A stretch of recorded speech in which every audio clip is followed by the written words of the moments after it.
Hello everyone. The next developmental disturbances of lip and palate is cleft lip and cleft palate. So before going to the cleft, you should know the development of face, development of lip and development of palate. So the formation of the face and oral cavity is very complex in nature and it involves the development of multiple tissue processes that merge or fuse with each other. So if there is any disturbances in the fusion or the growth of these tissue processes, then it may result in orofacial cleft. Okay. The term cleft lip and palate is commonly used to represent two types of malformation. One is cleft lip with cleft palate or cleft lip without cleft palate, and there is a cleft palate. So these cleft lip and cleft palate are most common congenital malformations.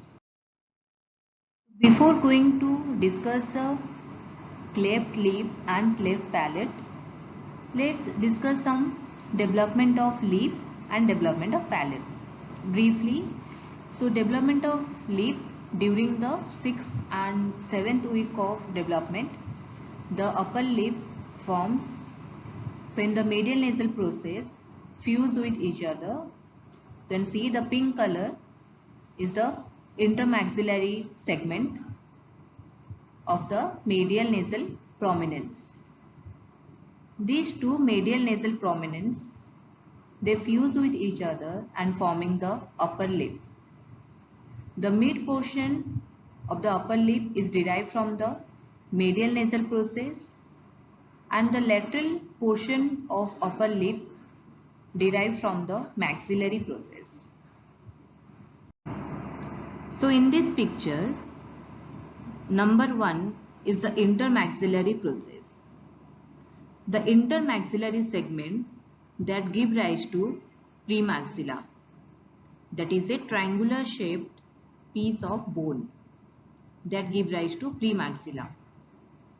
Then number 2, that are the palatine processes of maxillary process, and these palatine processes that give rise to your secondary palate, secondary hard palate.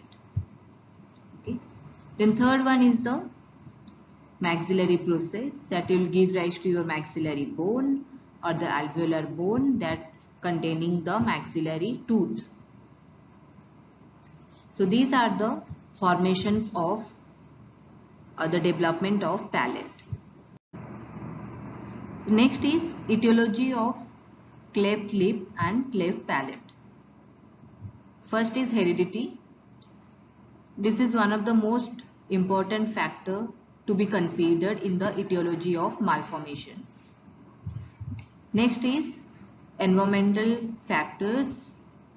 Some evidence suggests that environmental factors are also important in the etiology of cleft lip and palate.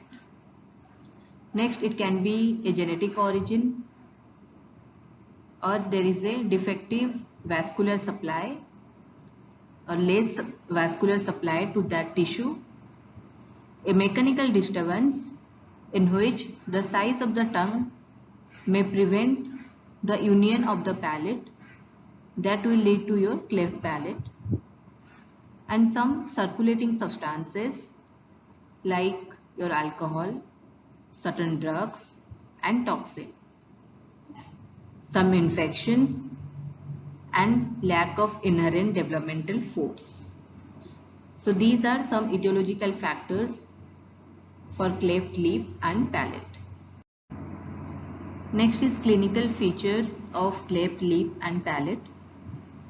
If there is a defective fusion of the medial nasal process with the maxillary process, that lead to cleft lip, and when there is a failure of fusion between two palatal shelves that results in cleft palate.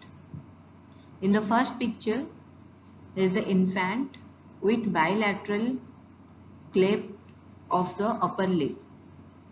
In the second picture, there is a cleft palate or palatal defect that resulting in communication with the nasal cavity. Then lateral facial cleft, there is a lack of fusion of the maxillary and mandibular process, and this may be an isolated defect. That means there is a single defect, or it may be associated with any other disorder like your mandibulofacial dysostosis or Treacher-Collins syndrome. There are some other cleft like oblique facial cleft that extends from the upper lip to the optic area. Then median cleft of the upper lip, which is extremely rare anomaly. In this, there is a failure of fusion of the two medial nasal process. And cleft lip with or without palate is more common in male group as compared to the females. When you classify clefts, it can be subdivided into syndromic cleft and non-syndromic.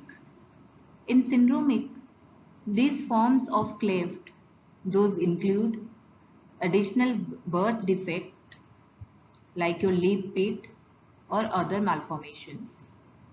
I have already discussed about congenital lip pit and congenital lip fistula in my previous video.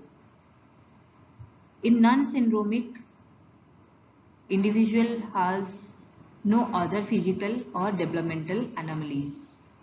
So these are the two subtypes of cleft, that is your syndromic and non-syndromic. So the cleft, that means a gap. The line of the cleft, it always starts on the lateral part of the upper lip and it continues through the philtrum of the lip to the alveolar bone between the lateral incisor and canine tooth. So this is the extension of the line of the cleft. If the cleft line is interrupted with some skin tissue or mucosal bridge, it is known as incomplete cleft. It is not complete. So classification of cleft lip and palate. The first is Davis and Ricci classification. In this, each of the following subgroups is further subdivided into extent of the cleft. First is group 1. There is a cleft anterior to the alveolus. So it can be unilateral or bilateral cleft. In group 2, there is post-alveolar cleft. In this, only the presence of cleft palate or only the soft palate is involved, or both soft palate and hard palate is involved, or there is a submucosal cleft. Next classification is view classification. In this group 1, or in the picture you see group A, there is a defect of the soft palate only. There is a cleft involving the soft palate. In group B, the defect involving both hard palate and soft palate. In group C, there is a cleft that involving the soft palate to the alveolus and involving the lip. In group 4 or group D, there is a complete bilateral cleft. There is involvement of the cleft both right side and the left side. Next classification is Carnahan and Stark symbolic classification. It provides a graphical classification scheme using a Y-shaped configuration.